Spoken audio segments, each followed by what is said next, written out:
여러분, 오늘 점심은 뭐 드셨나요? 혹시 편의점에서 500원짜리 할인 쿠폰을 찾느라 5분을 고민하고 결국 3,000원짜리 삼각김밥으로 끼니를 때우지는 않으셨나요?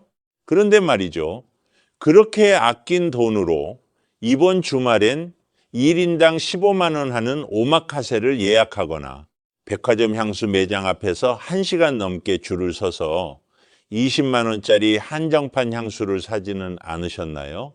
만약 그렇다면 축하드립니다. 여러분의 뇌는 지극히 정상입니다. 고장 난 게 아니에요. 이것은 2026년 대한민국을 살아가는 우리들의 아주 처절하고도 똑똑한 생존 전략입니다.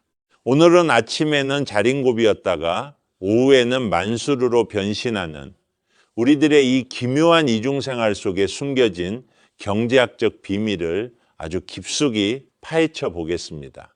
최근 서울 성수동의 한 골목에는 기이한 풍경이 펼쳐지고 있습니다.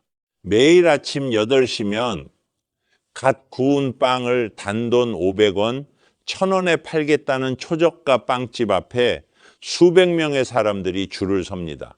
단돈 500원을 아끼기 위해 소중한 아침 잠을 포기한 사람들이죠.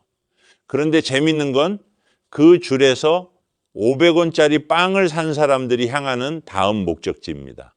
그들은 곧장 근처 명품 팝업 스토어나 수천만 원짜리 회원권을 파는 프리미엄 라운지로 향합니다. 한쪽에서는 500원을 아끼려 처절하게 싸우고 다른 한쪽에서는 수억 원을 망설임 없이 지불하는 이 두 개의 평행우주가 공존하는 현상. 이것이 바로 2026년의 소비 양극화입니다. 최근 우리나라 경제 지표를 분석해 봐도 이런 모순적인 소비 행태를 다룬 사례들이 평소보다 증가하고 있습니다. 대중들은 이미 본능적으로 느끼고 있는 거죠. 세상이 뭔가 이상하게 돌아가고 있다는 걸요. 왜 우리는 이렇게 극단적으로 변했을까요? 뇌과학적으로 보면 아주 명확한 이유가 있습니다. 경제적 스트레스가 장기화되면 우리 뇌의 판단력을 관장하는 전두엽 기능이 일시적으로 저하됩니다. 전두엽은 논리적으로 사고하고 먼 미래를 계획하는 역할을 하는데 통장 잔고가 줄어들고 물가가 치솟는 상황이 반복되면 뇌는 이를 비상사태로 인식합니다. 그러면 뇌는 미래를 설계하는 고차원적인 기능을 잠시 멈추고 당장 눈앞의 고통을 잊게 해줄 보상회로를 가동합니다. 이때 분출되는 도파민이 바로 우리를 오마카세와 명품 매장으로 이끄는 주범입니다. 뇌과학 연구에 따르면 인간의 뇌에는 원함과 좋아함을 조절하는 부위가 다릅니다. 우리는 미래의 안정을 원하지만 당장 눈앞의 화려한 소비를 좋아하게 설계되어 있습니다. 경제적 압박이 심해질수록 이 좋아함의 회로가 과열되면서 내일의 저축보다는 오늘의 명품 가방 하나가 더 강력한 생존 에너지가 되는 역설적인 상황이 벌어지는 겁니다. 조금 더 깊이 들어가 볼까요? 우리 뇌 속에 보상 예측 오류라는 개념이 있습니다. 기대했던 것보다 더 큰 보상이 주어질 때 뇌는 엄청난 쾌락을 느낍니다. 매일같이 짠내 나는 생활을 하다가 한 번씩 터뜨리는 플렉스는 뇌 입장에서 보면은 일종의 마약과도 같습니다. 평범한 일상의 연속보다 극단적인 절약과 극단적인 소비의 교차가 뇌를 더 짜릿하게 자극하는 거죠. 그래서 우리는 500원짜리 빵을 먹으며 고통을 인내하고 그 인내의 보상으로 수십만 원짜리 식사를 하며 뇌의 강렬한 쾌락을 선사합니다.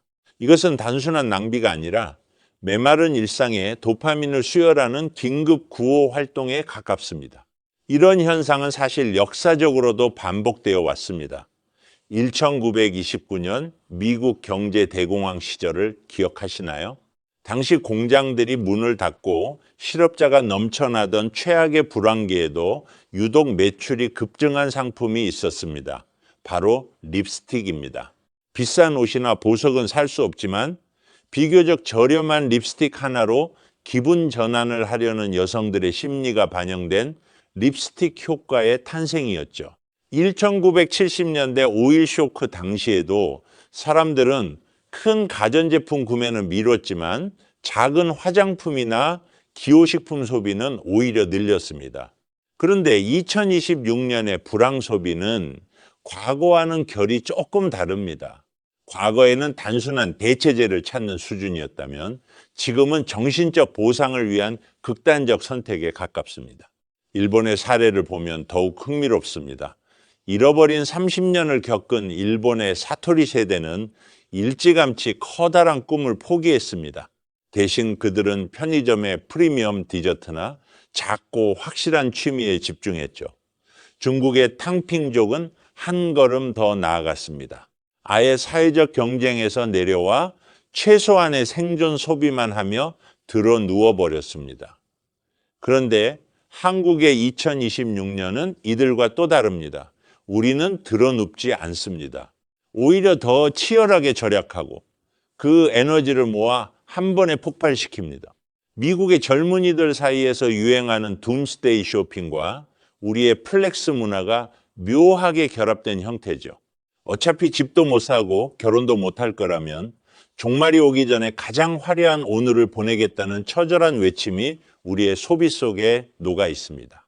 이제 절약은 단순히 안 쓰는 것이 아닙니다. 고도의 정보전이자 데이터 해킹의 영역으로 진화했습니다. 최근 유행하는 무지출 챌린지 2.0 버전을 보면 경이롭기까지 합니다. 단순히 도시락을 싸는 수준을 넘어 각종 앱테크의 허점을 찾아내고 신용카드 혜택을 극대화하며 최저가 좌표를 실시간으로 공유합니다. 이제 할인 쿠폰을 찾는 행위는 가계부 정리가 아니라 마치 국가대표 해커가 적진의 서버를 공격하는 작전과도 같습니다. 500원을 아끼기 위해 밤새도록 손품을 파는 그들의 노력은 단순한 짠돌이 근성이 아닙니다. 그것은 통제할 수 없는 거대한 경제 시스템 속에서 내 돈 500원만큼은 내가 지켜내겠다는 최소한의 자아 존중감 표현입니다. 반면 소비의 정점에 있는 슈퍼리치들은 희소성이라는 데이터를 독점하려 합니다. 아무나 가질 수 없는 경험, 아무나 들어갈 수 없는 공간에 수억 원을 쏟아붓는 이유는 그것이 자신의 가치를 증명하는 유일한 수단이 되었기 때문입니다. 예전에는 명품 가방 하나면 충분했지만 이제는 누구도 가보지 못한 프라이빗한 여행지, 나 오직 소수에게만 허락된 커뮤니티가 새로운 계급의 상징이 되었습니다. 대중들이 데이터 해킹으로 500원을 아낄 때 그들은 수억 원으로 자신들만의 성벽을 더 높이 쌓고 있는 셈입니다. 인공지능 기술이 비약적으로 발전하면서 우리의 노동 가치는 상대적으로 하락하고 있습니다. 내가 열심히 일해서 버는 돈보다 인공지능이 창출하는 부의 속도가 훨씬 빠르다는 사실을 우리는 무의식 중에 알고 있습니다. 노동으로 자아를 실현하기 어려워진 시대에 사람들은 소비를 통해 자신이 누구인지를 증명하려 합니다. 내가 무엇을 먹고 어떤 향수를 뿌리며 어디에서 주말을 보내는지가 곧 나의 정체성이 되는 거죠. 그래서 우리는 500원짜리 빵을 사기 위해 줄을 서면서도 그 빵을 들고 찍은 사진을 인스타그램에 올리며 나는 이런 감각적인 사람이다 라고 외칩니다. 이것은 허영심이 아니라 사라져가는 존재감을 확인하려는 인간의 본능적인 몸부림입니다. 자, 여기서 우리가 놓치지 말아야 할 포인트가 하나 더 있습니다. 바로 SNS가 뇌에 미치는 영향입니다. 소셜 네트워크 서비스에서의 질문과 답변, 그리고 타인의 화려한 일상은 우리 뇌의 보상 회로를 끊임없이 자극합니다. 남들은 다 잘 사는 것 같고 나만 뒤처지는 것 같은 불안감. 이 불안감을 해소하기 위해 우리는 다시 보상적 소비에 빠져듭니다. 스마트폰 화면 속에 화려한 오마카세 사진 한 장이 우리 전두엽의 판단력을 흐리게 만들고 나도 저 정도는 누려야 해라는 강박적인 도파민 분출을 유도하는 거죠. 이것은 개인의 의지력 문제라기보다 디지털 기술이 설계한 거대한 심리적 덫에 가깝습니다. 결국 이 기묘한 이중생활은 우리 개개인의 잘못이 아닙니다. 불안한 시대가 만들어낸 일종의 방어 기제일 뿐입니다. 너무 자책하지 마세요. 오늘 삼각김밥을 먹으며 내일의 명품을 꿈꾸는 당신은 이 거친 양극화의 파도 위에서 떨어지지 않으려 필사적으로 균형을 잡고 있는 서퍼와 같습니다. 하지만 이 파도를 타는 것도 좋지만 가끔은 보드에서 내려와 잔잔한 수면을 바라볼 필요가 있습니다. 타인의 시선에 휘둘려 나만의 진정한 보상을 잊어버리는 것, 그것이야말로 가장 큰 경제적 손실일지도 모릅니다. 우리는 이제 새로운 소비의 정의를 내려야 합니다. 남들이 줄을 선다고 해서 나도 서야 하고 남들이 산다고 해서 나도 사야 하는 그런 소비가 아니라 나의 영혼이 진정으로 풍요로워지는 소비 말이죠. 뇌의 보상 회로가 진정으로 원하는 것이 무엇인지 한 번쯤은 조용히 들여다볼 필요가 있습니다. 그것은 어쩌면 수십만 원짜리 향수가 아니라 사랑하는 사람과 나누는 따뜻한 국밥 한 그릇일 수도 있고 해질녘 공원을 산책하며 느끼는 선선한 바람일 수도 있습니다. 진짜 명품은 내 통장 잔고가 아니라 내 마음의 여유에서 나오니까요. 만약 오늘 여러분에게 100만 원이 생긴다면 여러분은 500원짜리 빵 2,000개를 사시겠습니까? 아니면 100만 원짜리 가방 하나를 사시겠습니까? 혹은 그 돈으로 사랑하는 사람들과 여행을 떠나시겠습니까? 정답은 없습니다.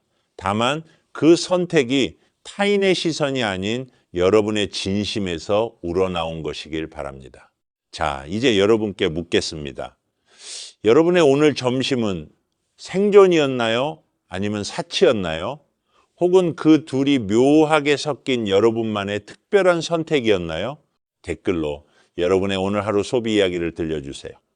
서로의 이야기를 나누다 보면 이 복잡한 경제의 파도를 넘을 수 있는 힌트를 찾을 수 있을지도 모릅니다. 긴 시간 함께 해주셔서 감사합니다. 오늘 하루도 여러분의 뇌가 진정으로 행복한 보상을 받는 시간이 되길 바랍니다. 오늘 밤은 모두 도파민 넘치는 꿈 꾸시길 바랍니다. 안녕히 계세요.